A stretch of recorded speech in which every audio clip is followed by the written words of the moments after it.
오늘 하나님 말씀은 마가복음 9장 2절에서 13절까지의 말씀입니다. 마가복음 9장입니다. 2절부터 13절 사이의 말씀입니다.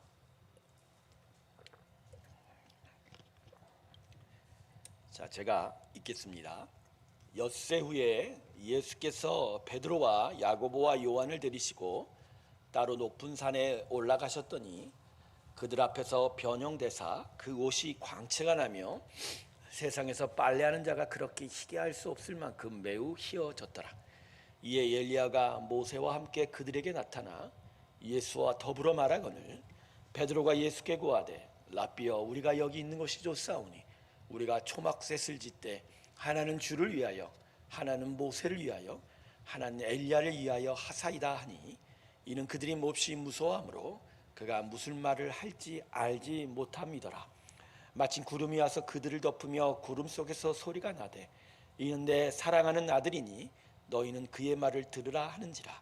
문득 둘러보니 아무도 보이지 아니하고 오직 예수와 자기들 뿐이었더라. 그들이 산에서 내려올 때 예수께서 경고하시되 인자가 죽은 자 가운데서 살아날 때까지는 본 것을 아무에게도 이르지 말라 하시니 그들이 이 말씀을 마음에 두며 서로 문의하되 죽은 자 가운데서 살아나는 것이 무엇일까 하고 이에 예수께 묻자와 이르되 어찌하여 서기관들이 엘리야가 먼저 와야 하리라 하나이까. 이르시되 엘리야가 과연 먼저 와서 모든 것을 회복하거니와 어찌 인자에 대하여 기록하기를 많은 고난을 받고 멸시를 당하리라 하였느냐. 그러나 내가 너희에게 이르노니 엘리야가 왔을 때 기록된 바와 같이 사람들이 함부로 대우하였느니라 하시니라. 아멘. 마태, 마가, 누가복음을 흔히 우리는 묶어서 무슨 복음서라고 그러냐면 공감복음서라고 합니다. 한 권, 같이 본다라는 그런 의미죠. 그래서 이 마태, 마가, 누가복음은 공통된 특징을 여러 가지로 가지고 있어요. 그 중에 하나가 바로 오늘 본문이 기록한 변화산 사건으로 그 앞과 뒤의 내용이 구분이 된다는 것이죠. 그래서 예수님의 생애는 바로 이 변화산 사건으로 전반부의 생애와 후반부의 생애로 나눠지게 되고 이 변화산 사건을 통해서 예수님이 장차 결국은 최종적으로 이루시는 십자가 사역의 의미가 분명하게 드러나게 됩니다. 변화산 사건이 그래서 참 중요해요. 이 변화산 사건을 통해서 나타난 여러 일들이 바로 앞으로 장차 이루어질 십자가의 은혜의 일들을 가르쳐주고 또 그 십자가를 통해서 우리 삶 속에 어떠한 삶을 쫓아가야 되는지도 우리에게 알려주기 때문입니다. 자, 먼저 변화산 사건에 제가 오늘 짧게 요약할게요. 변화산 사건에 오늘 본문을 보면 세 가지 사건이 순서대로 진행되고 있습니다. 첫 번째는 변화산에 올라갔더니 예수님이 갑자기 변모하신 거죠. 아주 영광스러운 모습으로 변모하십니다. 본문 3절을 보세요. 예수님이 어떻게 변하셨냐면 이것을 목격한 베드로, 요한, 야고보가 달리 설명할 방법이 없어서 예수님의 형체에 대해서 이렇게 얘기합니다. 그 옷이 광채가 나며 세상에서 빨래하는 자가 그렇게 희게 할 수 없을 만큼 매우 희어졌더라. 우리가 아무리 흰 옷을 아주 잘 살탁을 해도 그렇게 희어질 수 없는데 이날 예수님의 그 형태는 진짜 이만큼 하얀색은 없었을 정도로 아주 영광스럽게 변모하고 있다는 거죠. 여러분, 예수님이 이 변화산에서 바로 이렇게 영광스럽게 변모한 모습을 베드로와 요한과 야고보에게 전해준 것은 단 하나의 목적 때문입니다. 그건 바로 예수님으로 말미암는 구원이 궁극적으로 우리에게 무엇을 가져다 줄지에 대해서 이야기하는 거죠. 즉 예수님으로 인하여 십자가 구원이 이루어지면, 완성이 되면 그 십자가 위에 구원받은 우리도 영광스럽게 변모한 예수님과 똑같이 변모하게 된다. 할렐루야. 즉 더럽고 추하고 죄인 가운데 어둠에 살던 인생이 완전한 구원을 이루게 된다. 바로 그 모습을 십자가 전에 이미 변화산에서 예수님이 보여주신 거죠. 두 번째는 모세와 엘리야가 갑자기 보여서 예수님과 서로 얘기하고 있는 모습을 베드로와 요한과 야고보가 보게 됩니다. 여러분, 이건 무엇이냐면 구약의 선지자, 율법의 대표들이 바로 모세와 엘리야였습니다. 그러니까 율법의 대표로 모세, 선지자의 대표로 엘리야. 즉 구약이 계속하여 메시아가 오심, 예수님의 십자가를 계속 예약하는, 즉 언약하고 약속하는 것의 실현이 이제 예수님으로 인하여 이루어질 것이다라는 그런 의미죠. 그래서 이 변화산 사건의 두 번째, 예수님이 모세와 엘리야를 만난 건 바로 십자가가 갑자기 튀어나온 것이 아니라 창세전에 아담의 타락으로 완전히 어둠 가운데 있는 이 땅이, 우리 인생이 다시 예수님의 구원으로 회복될 것이라는 완전한 약속이었다라는 것을 분명하게 우리에게 얘기해 주고 있는 거예요. 그러니까 변화산 사건은 우리를 향한 구원은 이미 예전부터 약속된 것의 실현이다. 그만큼 하나님이 너무나도 이루기를 원하는 거다라는 것이죠. 자, 마지막으로 세 번째는 뭐죠? 제자들이 하늘로부터 음성을 듣게 됩니다. 어떤 음성이죠? 7절을 보면 이런 음성이 들립니다. 마침 구름이 와서 그들을 덮으며 구름 속에서 소리가 나되, 우리 같이 읽을까요? 시작. 이는 내 사랑하는 아들이니 저의 말을 들으라. 이게 무엇일까요? 바로 참된 구원은 예수의 이 십자가 말고는 없다. 바로 내가 보낸 아들, 이 아들이 바로 나의 대표자니, 내가 이 아들을 통해서 나의 구원을 이룰 뿐이니 너는 이 아들의 말, 이 아들의 말씀, 이 아들의 복음, 이 아들의 십자가를 들어라. 그 길만이 참된 구원의 길이 될 것이다. 그러니까 이 변화된 사건은요, 이 세 사건을 통해서 세 가지를 우리에게 이야기하는 거예요. 첫 번째, 거룩한 삶으로 변화되는 것이 우리의 구원의 목적이다. 두 번째, 이 구원은 이미 창세전부터 하나님이 약속하신 것이라 반드시 하나님이 온전하게 이루실 것이다. 마지막으로 오직 예수의 이름으로, 예수의 말씀 복음과 십자가로만이 그 구원을 완벽하게 이루어 간다. 할렐루야. 이게 변화산 사건의 의미인 거예요. 그런데 왜 제자들에게 이 변화산 사건을 십자가, 골고다 언덕의 십자가 사건 전에 목격하게 하셨을까요? 그게 사실 오늘 여러분과 나누고 싶은 초점인 거예요. 즉 십자가로 이루어질 그 구원의 영광과 약속과 그 길에 대해서 변화산에서 보여주신 그 까닭이 무엇냐는 거예요.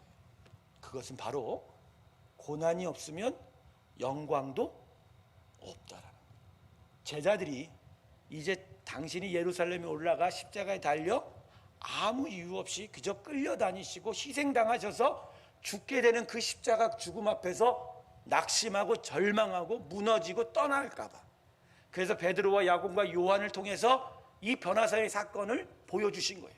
장차 너희들에겐 이러한 일이 있고 이러한 일이 약속되어 있고 이렇게 구원이 이루어지니, 그러니 이것을 바라보며 앞으로 이루어질 십자가 앞에 낙심하지 말라고 이야기하시는 거예요.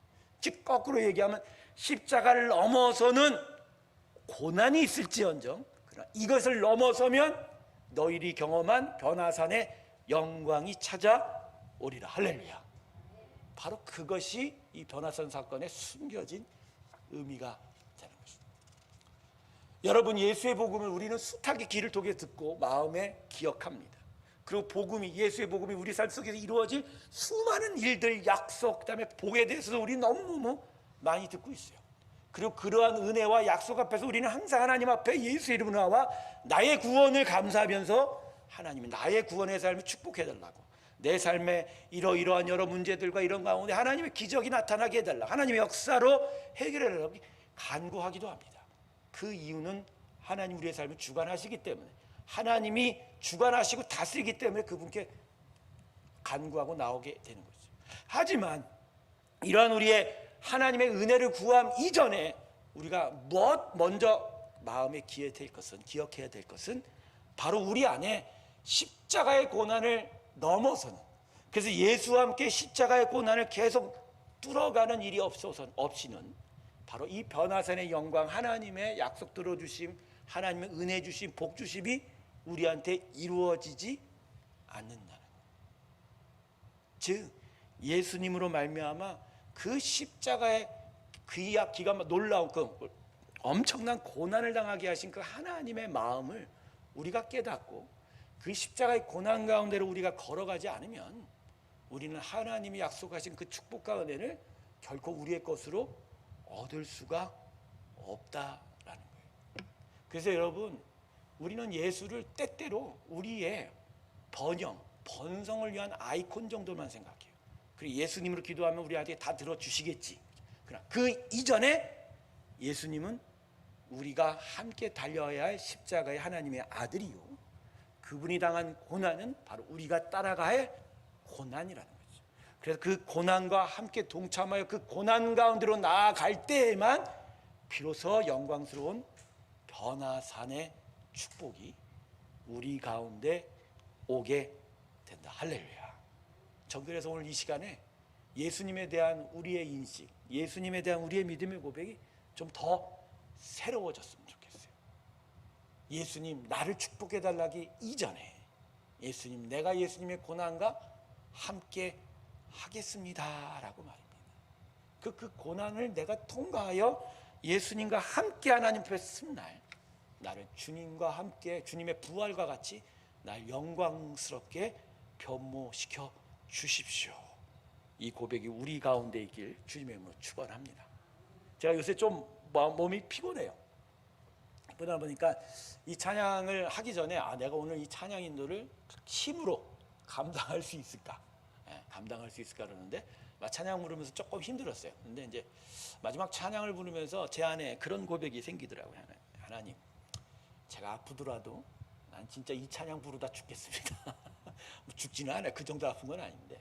근데 아파서 피하고 멀리하고 돌아가기보단 내가 이 아픔 앞으로 달려가겠사오니 나를 이 아픔을 이기게 해달라고 기도했은즉 하나님이 이 찬양을 하더니 나한테 새 힘을 주셨습니다. 할렐루야.